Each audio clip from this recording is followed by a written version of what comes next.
नमस्कार। आप सुनना प्रारंभ कर चुके हैं भारत के विभाजन और स्वतंत्रता की कहानी। ब्रिटिश शासकों ने हमेशा ही भारत में फूट डालो और राज करो की नीति का अनुसरण किया। उन्होंने भारत के नागरिकों को संप्रदाय के अनुसार अलग अलग समूहों में बांट कर रखा। उनकी कुछ नीतियां हिंदुओं के प्रति भेदभाव करती थीं तो कुछ मुसलमानों के प्रति। 20वीं शताब्दी के आते आते मुसलमान हिंदुओं के बहुमत से डरने लगे और हिंदुओं को लगने लगा कि ब्रिटिश सरकार और भारतीय नेता मुसलमानों को विशेष अधिकार देने और हिंदुओं के प्रति भेदभाव करने में लगे हैं। सन 1906 में ढाका में बड़े बड़े मुस्लिम लीडर्स की एक बैठक होती है जिसमें मुस्लिम लीग की स्थापना की जाती है।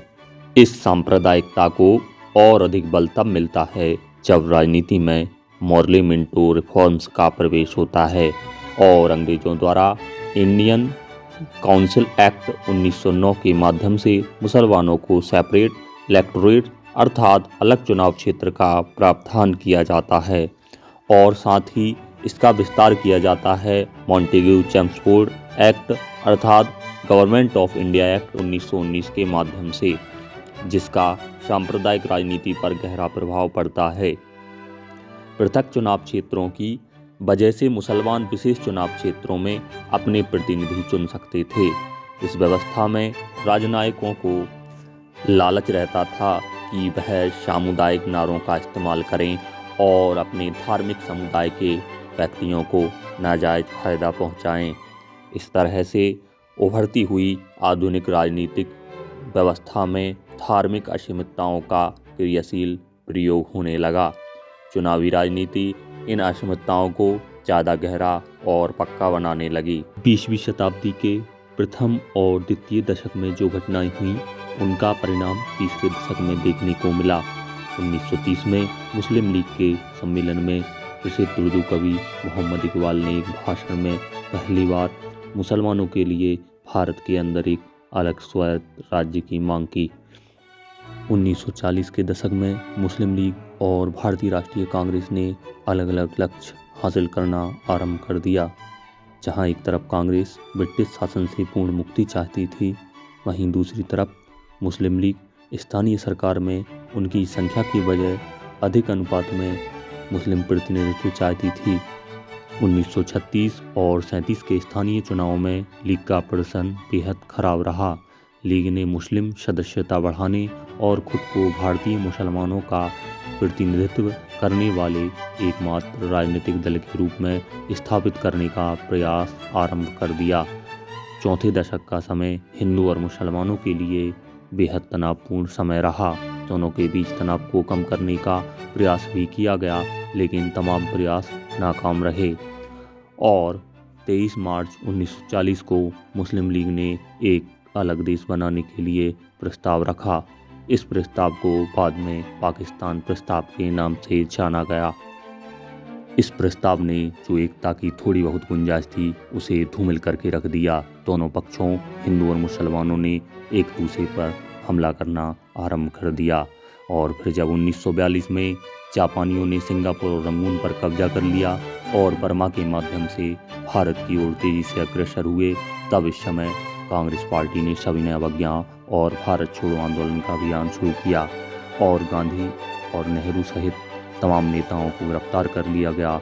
यह समय था जब मुस्लिम लीग अर्थात जिन्ना को कांग्रेस के साथ होना चाहिए था, गांधी के साथ होना चाहिए था, लेकिन इस समय जिन्ना ने अपनी निष्ठा अंग्रेज़ों के प्रति रखी और साथ में मुसलमानों को यह आश्वासन दिलाने की कोशिश की कि मुस्लिम लीग ही हिंदू प्रभुत्व से उनकी रक्षा कर सकती है, उनका राजनीतिक प्रतिनिधित्व करने वाली है।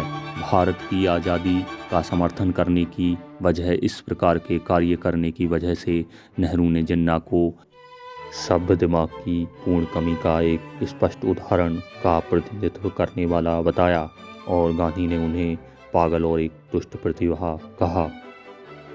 इसके पश्चात महात्मा गांधी ने जिन्ना को समझाने के लिए सितंबर 1944 में पाकिस्तान की मांग पर एक वार्ता रखी जो कि नाकाम रही। इस मुद्दे पर दोनों के गहरे मतभेद थे। जिन्ना को पाकिस्तान पहले चाहिए था और आज़ादी बाद में, जबकि गांधी का कहना था कि आज़ादी पहले मिलनी चाहिए, ऐसी आज़ादी जिसमें प्रमुख रूप से हिंदू बहुमत वाली अस्थायी सरकार हो और मुसलमानों की पहचान को सुरक्षित रखने का आश्वासन दे। इसके पश्चात 14 जून 1945 को लॉर्ड बॉवेल द्वारा भारतीय स्वशासन के लिए बैबल योजना पर सहमति बनाने हेतु शिमला सम्मेलन में सभी पक्षों को बुलाया गया था, जिसमें सांप्रदायिक आधार पर अलग प्रतिनिधित्व का प्रावधान था। शिमला कॉन्फ्रेंस जो 25 जून से 14 जुलाई तक चली, लेकिन जिन्ना के कारण यह प्रस्ताव सफल ना हो सका, क्योंकि जिन्ना ने जोर देकर कहा कि केवल लीग के सदस्य ही परिषद में मुस्लिम प्रतिनिधि हो सकते हैं, और उन्होंने जो कांग्रेस के मुस्लिम प्रतिनिधि थे उनको सोवॉय की संज्ञा दी, अर्थात दिखावटी प्रतिनिधि माना। 1946 में भारतीय कैबिनेट मिशन ने ब्रिटिश हुकूमत के सामने त्रिस्तरीय संरचना का प्रस्ताव रखा। इसमें केंद्र, प्रांतों के समूह और प्रांतों की व्यवस्था की गई थी। प्रांतों के समूह मुख्य रूप से मुस्लिमों की मांग को समाहित करने के लिए बनाए गए थे। इस समय तक कांग्रेस और मुस्लिम लीग दोनों ने संवैधानिक रूप से कैबिनेट मिशन की योजना को मान लिया था। इसका आशय यह था कि केंद्र सरकार देश के बाहरी कार्यों को देखेगी, जबकि विशेष राज्यों का संचालन मुस्लिमों के हाथों में होगा। यहाँ तक विभाजन की बात नहीं उठी थी, लेकिन तात्कालिक परिस्थितियों से प्रभावित होकर 10 जुलाई 1946 को नेहरू के एक भाषण ने इस विचार को खारिज कर दिया कि प्रांत एक समूह में शामिल होने के लिए बाध्य होंगे, और कहा कि कांग्रेस इस योजना के लिए ना तो बाध्य है और ना ही प्रतिबद्ध। वास्तव में नेहरू के इस भाषण ने मिशन की योजना और भारत को एकजुट रखने के अवसर को खत्म कर दिया। जिन्ना ने इस भाषण की व्याख्या कांग्रेस द्वारा विश्वासघात का एक और उदाहरण के रूप में की। समूहों पर नेहरू के भाषण के साथ मुस्लिम लीग ने 29 जुलाई को योजना की अपनी पिछली मंजूरी को रद्द कर दिया, कैबिनेट मिशन की योजना से खुद को अलग कर लिया और 16 अगस्त 1946 को प्रत्यक्ष कार्यवाही दिवस का ऐलान किया, जिसके बाद देश भर में मारकाट शुरू हो गई। हिंसा की पहली लहर कलकत्ता में 16 से 18 अगस्त के बीच शुरू हुई, जिसे ग्रेट कलकत्ता किलिंग के नाम से याद किया जाता है। इस घटना में करीब 4000 लोग मारे गए और हजारों लोग घायल हुए और लगभग 1 लाख लोग बेघर हुए। हिंसा की आग पूर्वी बंगाल के नौखली जिले, बिहार और गढ़मुक्तेश्वर अर्थात संयुक्त प्रांत तक फैल गई। इस आग में घी डालने का काम उन लोगों ने किया जिन्होंने स्वसांप्रदायिक भावनाओं से ग्रसित होकर मानवता के धर्म को भूलकर स्वस्वार्थ सिद्धि हेतु सांप्रदायिक विष घोला। उनमें से एक थे बंगाल के क्रूर मुस्लिम लीग के मुख्यमंत्री H.S. सोहरावर्दी, जिन्होंने कलकत्ता में भड़काऊ भाषण दिए, दंगाइयों को अपनी ही हिंदू आबादी के खिलाफ भड़काया और एक अखबार में लिखा कि यदि किसी नेक काम के लिए रक्तपात और अव्यवस्था का सहारा लिया जाता है तो यह जरूरी नहीं कि वे अपनी आप में बुरी हों। 26 जनवरी 1947 को मुस्लिम लीग ने संविधान सभा को भंग कर दिया और फरवरी में पंजाब में भी सांप्रदायिक हिंसा शुरू हो गई। तात्कालिक स्थितियों को भांपकर अंग्रेजों को एहसास हो गया था कि उन्होंने नियंत्रण के सभी अवशेष खो दिए हैं और अपनी निकास रणनीति को तेज करना आरंभ कर दिया।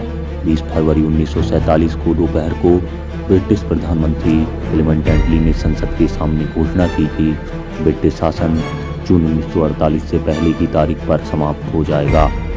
सांप्रदायिक दंगों और कांग्रेस और मुस्लिम लीग को साथ रखने की तमाम गुंजाइश समाप्त होती दिख रही थी। परिणाम यह हुआ कि लीग के अतिरिक्त विभाजन का विचार, जो अब तक अकल्पनीय बना हुआ था, को स्वीकार करने के बारे में सोचने के लिए मजबूर होना पड़ा।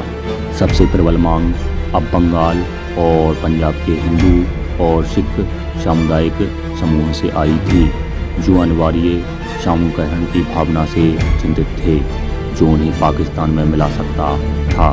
बंगाल में हिंदू महासभा पश्चिम बंगाल में एक अलग हिंदू प्रांत की व्यवहार्यता का आकलन कर रही थी।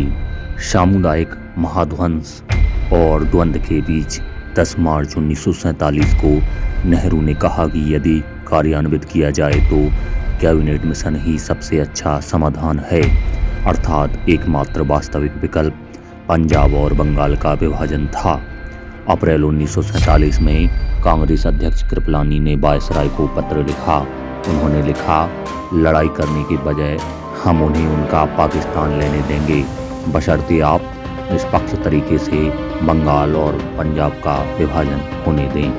एक तरफ वाद प्रतिवाद चलता रहा, दूसरी तरफ रक्तपात चलता रहा। इसी बीच जो क्लेमेंट एटली द्वारा घोषणा की गई थी उसकी अवधि को सीमित कर दिया गया और 3 जून 1947 को वायसराय लॉर्ड माउंटबेटन द्वारा माउंटबेटन प्लान अर्थात फ्रीडम विद पार्टीशन फॉर्मूले की समय अवधि की घोषणा की गई। माउंटबेटन ने 15 अगस्त 1947 को सत्ता हस्तांतरण की तारीख की घोषणा करके सभी को चौंका दिया, क्योंकि यह तारीख पूर्व घोषित समय से 10 महीने पहले की थी। इस विषय में कुछ हद तक यह कहा जा सकता है कि ब्रिटेन डोमिनियन स्टेट्स के लिए कांग्रेस की सहमति सुनिश्चित करना चाहता था, साथ ही अंग्रेज सांप्रदायिक स्थिति की जिम्मेदारी से बच सकते थे। बहरहाल बिना किसी देरी के योजना को लागू कर दिया गया। बंगाल और पंजाब की विधानसभाओं ने इन दोनों प्रांतों के विभाजन के पक्ष में निर्णय लिया। इस प्रकार पूर्वी बंगाल और पश्चिमी पंजाब पाकिस्तान में शामिल हो गई। पश्चिमी बंगाल और पूर्वी पंजाब भारतीय संघ के साथ रहे। सिलहट में जनमत संग्रह के परिणाम स्वरूप उस जिले को पूर्वी बंगाल में शामिल कर लिया गया। नए प्रांतों की सीमाओं का सीमांकन करने के लिए प्रत्येक प्रांत के संबंध में 2 सीमा आयोगों का गठन किया गया था। NWFP ने जनमत संग्रह में पाकिस्तान के पक्ष में फैसला सुनाया। प्रांतीय कांग्रेस ने जनमत संग्रह से परहेज किया। बलूचिस्तान और सिंध ने पाकिस्तान को अपना हिस्सा दे दिया। 5 जुलाई 1947 को ब्रिटिश संसद ने भारतीय स्वतंत्रता अधिनियम पारित किया, जो माउंटबेटन योजना पर आधारित था, और इस अधिनियम को 18 जुलाई 1947 को शाही स्वीकृति मिली। यह अधिनियम 15 अगस्त 1947 को लागू किया गया और 1947 से भारत और पाकिस्तान 2 नए स्वतंत्र प्रभुत्व वाले राज्य बने। प्रत्येक प्रभुत्व में एक गवर्नर जनरल होना था, जो अधिनियम के प्रभावी संचालन के लिए जिम्मेदार होगा, परंतु जिन्ना के लालच के कारण उन्होंने यह पद अपने ही पास रखा। उधर आज़ादी से पहले आधिकारिक औपचारिकताएं चल रही थी, इधर सांप्रदायिक नरसंहार अपना विकराल रूप धारण कर रहा था। अंग्रेज अफसरों को सूझ नहीं रहा था कि हालात को कैसे संभाला जाए। जब दहशतज़दा लोगों ने मदद के लिए गुहार लगाई तो अंग्रेज अफसरों ने उनसे महात्मा गांधी, जवाहरलाल नेहरू, वल्लभ भाई पटेल या मोहम्मद अली जिन्ना की शरण लेने के लिए कहा। किसी को मालूम नहीं था कि सत्ता किसके हाथ में है। महात्मा गांधी के अलावा भारतीय दलों के सभी वरिष्ठ नेता आज़ादी के बारे में जारी वार्ताओं में व्यस्त थे, जबकि प्रभावित प्रांतों के बहुत सारे भारतीय प्रशासनिक अफसर अपने ही जान माल के बारे में भयभीत थे। अंग्रेज भारत छोड़ने की तैयारी में लगे थे। समस्या इसलिए और बढ़ गई क्योंकि भारतीय सिपाही और पुलिस वाले भी हिंदू मुस्लिम या सिख के रूप में आचरण करने लगे थे। जैसे जैसे सांप्रदायिक तनाव बढ़ा, वर्दीधारियों की पेशेवर प्रतिबद्धता पर भी भरोसा कमजोर पड़ता गया। बहुत सारे स्थानों पर न केवल पुलिस वालों ने अपने धर्म के लोगों की मदद की, बल्कि उन्होंने दूसरे समुदाय पर हमले भी किए। पूरे भारतीय उपमहाद्वीप में लगभग 1 सहस्त्राब्दी तक सहअस्तित्व में रहने वाले समुदायों ने सांप्रदायिक हिंसा के भयानक प्रकोप में एक दूसरे पर हमला किया, जिसमें एक तरफ हिंदू और सिख थे और दूसरी तरफ मुस्लिम थे। पारस्परिक नरसंहार बहुत अप्रत्याशित था।